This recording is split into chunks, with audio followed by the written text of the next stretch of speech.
ಅದು ಇದು ಏನಿಲ್ಲ, ಡೈರೆಕ್ಟ್ ಮಾಡ್ರಿ ಅದನ್ನ ಕೇಳ್ರಿ. ಇವತ್ತು ನಾ ಯಾವ್ದು ಟಾಪಿಕ್ ತೊಗೊಂಡ್ ಬರಾಕತ್ತೀನಪ್ಪ ಅಂತಂದ್ರ ಜಾಬ್. ಯಾವ ಜಾಬ್ ಅಂದ್ರ food delivery, material delivery. Material ಅಂದ್ರೆ ಯಾವ ಮೆಟೀರಿಯಲ್? ಫುಡ್ ಅಂದ್ರೆ ನಿಮ್ಗೆ ಗೊತ್ತೇ ಅದ Zomato and Swiggy. Okay, first ನಾನು ಯಾವತ್ತು ಅಂತಂದ್ರೆ ಜೊಮ್ಯಾಟೊ ತಗೋತೀನಿ ರೀ.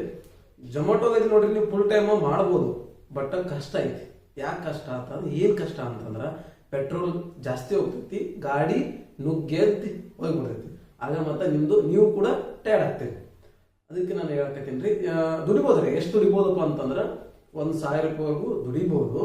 ಆರ್ಡರ್ ಬಿದ್ರ ಸಂಡೇ ಮಾತ್ರ ಸ್ವಲ್ಪ ಜಾಸ್ತಿ ಆರ್ಡರ್ ಕೊಡ್ತಾನ, ಉಳಿಕೆ ಟೈಮಲ್ಲಿ ತುಂಬಾ ಕಡಿಮೆ ಆರ್ಡರ್. ಈಗ ನೋಡ್ರಿ, ಒಂದು 10 ಕಿಲೋಮೀಟರ್ ಕೊಟ್ಟಿರ್ತೀವಿ ನಿಮ್ಗೆ ಆರ್ಡರ್, 100 ರೂಪಾಯಿ ಕೊಡ್ತಾನ.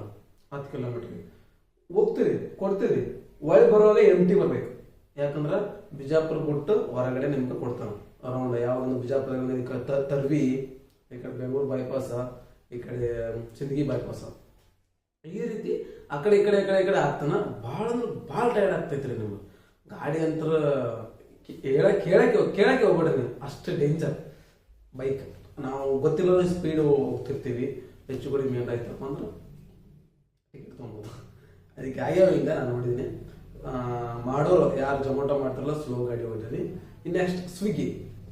ಸ್ವಿಗ್ಗಿದ ಏನ್ ಪ್ರಾಬ್ಲಮ್ ಅಪ್ಪ ಅಂದ್ರ, ಮುಂಚೆ ಬೋನಸ್ ಸರ್ಚ್ ಪೇ 10 ರೂಪಾಯಿ ಕೊಡ್ತಿದ್ದ, ಇವಾಗ 5 ರೂಪಾಯಿ ಬಂದ. ನಾವು ಒಂದ್ಸಲ ಸ್ಟ್ರೈಕ್ ಮಾಡಿದೆ, ಕೆಲಸ ಆಗಿತ್ತು, ಒಂದ್ ದಿವಸ ಕೈ ಕೊಟ್ಟರು. ಹಿಂಗಾಗಿ ಇನ್ನೊಂದ್ಸಲ ಸ್ಟ್ರೈಕ್ ಫೇಲ್ ಆಯ್ತು. ಈಗ ಇನ್ನೊಂದ್ಸಲ ಸ್ಟ್ರೈಕ್ ಮಾಡ್ಬೇಕಂತ ಅನ್ಕೊಂಡಿದ್ವಿ, ಏನಾಯ್ತು ಗೊತ್ತಿಲ್ಲ. ಇವಾಗ ನಾನು ಏನ್ ಹೇಳಕ್ ಬಂದಪ್ಪ ಅಂತಂದ್ರ, ಸ್ವಿಗ್ಗಿಯಾಗ ಇಷ್ಟೇ ದುಡಿದ್ರು ಕಡಿಮೆನೆ ಸ್ವಿಗ್ಗಿ ಒಳಗೆ. ಯಾಕಪ್ಪ ಅಂತಂದ್ರೆ ಅಷ್ಟು ಕಡಿಮೆ ಅಮೌಂಟ್ ಇಟ್ಟಾಗ 35 ರೂಪಾಯಿ 6 ಕಿಲೋಮೀಟರ್ ಇದೆ. ಇಲ್ಲಿಂದ ಇಲ್ಲಿಗೆ 6 ಕಿಲೋಮೀಟರ್ 35 ರೂಪಾಯಿ ಕೊಡ್ತಾನ. ಒಂದು 6 ಕಿಲೋಮೀಟರ್ ಮೇಲ್ಗಡೆ ಹೋದ್ರೆ 5 ರೂಪಾಯಿ ಜಾಸ್ತಿ ಇರ್ಬೋದೇನೋ, ನನಗಷ್ಟು ಗೊತ್ತಿಲ್ಲ. ಸ್ವಿಗ್ಗಿ ಬಿಟ್ಟು ಭಾಳ ಇಲ್ಲ. ಸ್ವಿಗ್ಗಿ ಹೊಡ್ಯಕ್ಕೆ ಹೋಗ್ಬೇಡ್ರಿ. ನನಗೆ ಕೇಳಿದ್ರೆ ಪಾರ್ಟ್ ಟೈಮ್ ಆದ್ರೆ ಹೊಡಿಬೋದು, ನೀವು ಜೊಮ್ಯಾಟೊ ನೋಡಿಬೋದು, ಸ್ವಿಗ್ಗಿ ನೋಡಿಬೋದು. ಯಾಕಂದ್ರೆ ಪಾರ್ಟ್ ಟೈಮ್ ಸ್ವಲ್ಪ ಅಲ್ಪ ಸ್ವಲ್ಪ ಹೊಡಿತೈತಿ, ಪೆಟ್ರೋಲ್ ಖರ್ಚು. ಅದೇ ನಂಬ್ಕೊಂಡು ಜೀವನ ಮಾಡ್ಬೇಡ್ರಿ. ಅಂತ ಸ್ವಿಗ್ಗಿ ಆಗಲಿ ಜೊಮ್ಯಾಟೊ ಆಗಲಿ ತುಂಬಾ ಕಡಿಮೆ. ಯಾಕಂದ್ರೆ ಅಮೌಂಟ್ ಅಷ್ಟು ಬರಲ್ಲ ಅಂತ ನನಗೆ ಅನ್ಸೋ ಮಟ್ಟಿಗೆ. 20-20 ಸಾವಿರ ರೂಪಾಯಿ ದುಡಿಯೋಂಗ ಭಾಳ ಕಡಿಮೆ. ತಿಂಗಳಿಗೆ ಯಾರೋ ಒಬ್ಬ ದುಡಿತಾನ 10 ಜನದಾಗ 20 ಸಾವಿರ ರೂಪಾಯಿ. ನೆಕ್ಸ್ಟ್ ಯಾವುದಪ್ಪ ಅಂತಂದ್ರೆ ಫ್ಲಿಪ್ಕಾರ್ಟ್ ಮೆಟೀರಿಯಲ್ ಡೆಲಿವರಿ. ಅಂದ್ರೆ ನೀವು ಆರ್ಡರ್ ಮಾಡ್ತಾರ ಆನ್ಲೈನ್ದಾಗ, ಅವ್ರು ಕೊಡೋದು, ನೀವು ಕೊಡೋದಿರ್ತೈತಿ. ಫ್ಲಿಪ್ಕಾರ್ಟ್ ಮತ್ತು ಅಮೆಝಾನ್ದಲ್ಲಿ 25 ಸಾವಿರ ದುಡಿಬೋದು, ಫ್ಲಿಪ್ಕಾರ್ಟಲ್ಲಿ 25 ಸಾವಿರ ಫಿಕ್ಸ್ ದುಡಿಬೋದು. ಒಂದು ಪ್ರಾಬ್ಲಮ್ ಏನಪ್ಪ ಅದರಲ್ಲಿ ಅಂದ್ರೆ ಬೆಳಗ್ಗೆ ಜಲ್ದಿ ಹೋಗ್ಬೇಕು 7 ಗಂಟೆಗೆ, ಅದಷ್ಟೇ ಪ್ರಾಬ್ಲಮ್. ಮತ್ತು ಜಲ್ದಿ ಬರ್ಬೋದು, ಮತ್ತು ಅದರಲ್ಲಿ ನೀವು ಕೂಡ ಟಯರ್ಡ್ ಆಗಲ್ಲ. ಇನ್ನೊಂದು ಬೈಕ್ ಕೂಡ ಸೇಫ್ ಆಗಿರ್ತೈತಿ, ಅದು ಕೂಡ ನುಗ್ಗಾಗಲ್ಲ. ಕಾರಣ ಅದು ಹೆಂಗಪ್ಪ ಅಂದ್ರೆ ಒಂದೇ ಏರಿಯಾ ಕೊಡ್ತಾನೆ ನಿಮಗೆ. ಒಂದು ಏರಿಯಾದಲ್ಲಿ ಕೊಟ್ಟನಪ್ಪ ಅಂದ್ರೆ ಒಂದು 60 ಆರ್ಡರ್ ಹೊಡೆದಪ್ಪ ಅಂದ್ರೆ ಒಂದು ಆರ್ಡರ್ಗೆ 17 ರೂಪಾಯಿ. 60 ಆರ್ಡರ್ಗೆ ಎಷ್ಟು ಇರ್ಬೋದು ಯೋಚನೆ ಮಾಡಿ, ನೀವೇ ಲೆಕ್ಕ ಮಾಡಿ, ನೀವೇನು ಮಾಡಿ, ನಿಮ್ಮೇ ಡಿಪೆಂಡ್. ಅದು 50 ಹೊಡಿಬೋದು, 30 ಹೊಡಿಬೋದು, 60 ಹೊಡಿಬೋದು, 80 ಹೊಡೆದಾರ, 100 ಆರ್ಡರ್ ಕೂಡ ಹೊಡೆದಾರ ಫ್ಲಿಪ್ಕಾರ್ಟ್ನಾಗ ಮತ್ತು ಅಮೆಝಾನ್ದಾಗ. 25 ಸಾವಿರ ರೂಪಾಯಿ 30 ಸಾವಿರ ರೂಪಾಯಿ ಲಾಕ್ಡೌನ್ ಅಂತ 40 ಸಾವಿರ ರೂಪಾಯಿ ತೊಗೊಂಡಾರ. ಯಾಕಂದ್ರೆ ಜಾಸ್ತಿ ಆರ್ಡರ್ ಹೋಗಿದ್ದು, ಅದಕ್ಕೆ ನಾನು ನೋಡಿದ್ದೀನಿ 40 ಸಾವಿರ ರೂಪಾಯಿ ತೊಗೊಂಡಿದ್ದು. ಅದ್ರಾಗ ಏನಾಗಲ್ಲ, ಅದ್ರಾಗ ಟೈರ್ಡ್ ಆಗಲ್ಲ. ಇನ್ನೊಂದು ಪ್ರಾಬ್ಲಮ್ ಏನು, ಕ್ಯಾನ್ಸಲ್ ಆಯ್ತಪ್ಪ ಆರ್ಡರ್, ಅದ್ರ ಅಮೌಂಟ್ ಬರಲ್ಲ, ನಿಮಗೆ ವೇಸ್ಟ್ ಆಗ್ತೈತಿ ಅಷ್ಟೇ.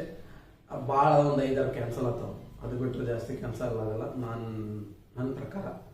ನಿಮಗೆ ಏನಾದ್ರು ಮಾಡಂಗಿತ್ತಪ್ಪ ಅದಕ್ಕೆ ಡಾಕ್ಯುಮೆಂಟ್ಸ್ ಏನಪ್ಪ ಅಂತಂದ್ರೆ ಎಲ್ಲ same documents. Aadhaar card first ನಿಮ್ಮ ಬೈಕ್ ಇರಬೇಕು, ಆಮೇಲೆ ಲೈಸೆನ್ಸ್ ಇರಬೇಕು, Aadhaar card, PAN card, bank passbook, ಮತ್ತು ಒಂದು ಕಡೆ 10th ಮಾರ್ಕ್ಸ್ ಕಾರ್ಡ್ ಆಗ್ತೈತಿ.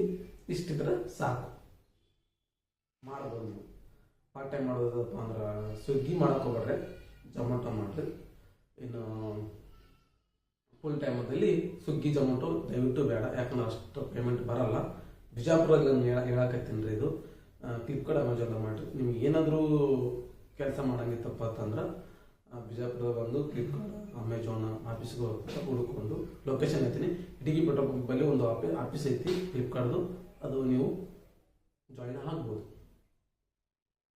ಇದಿಷ್ಟು ಇವತ್ತಿನ ಟಾಪಿಕ್.